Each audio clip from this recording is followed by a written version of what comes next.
ঘড়িতে বাজে 3:30। আজ এখনো স্নান হয়নি। সকালেই বলেছিলাম আম কাটতে কাটতে আজ আমের পিছনেই আমার দিনটা যাবে। তো চলো, সারা দিন ছাদ আর নিচে করেছি, আর উনুনের পাশে থেকে মুখটা আমার দেখো পুরো লাল লাল হয়ে গেছে। এত কষ্টের পর এই যে কেষ্ট মিলল শেষমেশ। তো আমের আচার রেডি। এই যে এবার দেব ঘরের তৈরি গুঁড়ো এই মশলাটা কিন্তু আম তেলেও দিয়ে থাকি আর আমের আচারেও দিয়ে থাকি। তো আগে একটু দিয়েছিলাম, এখন একটু হালকা দিলাম, কারণ আচারটা ঠান্ডা হয়ে গেছে। এবার ভালো করে মিক্স করব, তারপরে আচারটা কিন্তু কমপ্লিট হবে।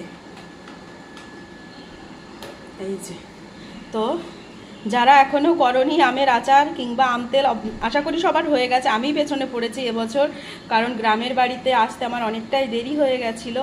আমগুলো এখন গ্রামের দিকে বেশিরভাগই পেকে গেছে দেখছি, তো শেষ মুহূর্তে করলাম।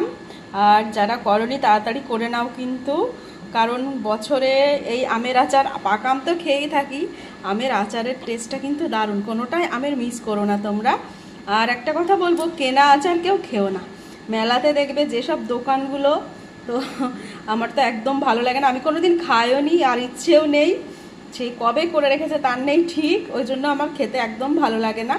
তো হয়তো ভিনিগার দেওয়া থাকে, অনেক কিছু দেওয়া থাকে, নষ্ট হয় না। তবুও বলবো বাড়ির তৈরি জিনিস সবার থেকে ভালো হয়, স্বাস্থ্যের পক্ষে তো ভালোই, আর টেস্টও কিন্তু দারুণ হয়।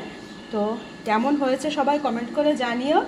আর যারা আমার বাড়ির কাছে কাছে আছো তারা অবশ্যই কিন্তু চলে এসো আচার খেতে, সবার নিমন্ত্রণ থাকলো।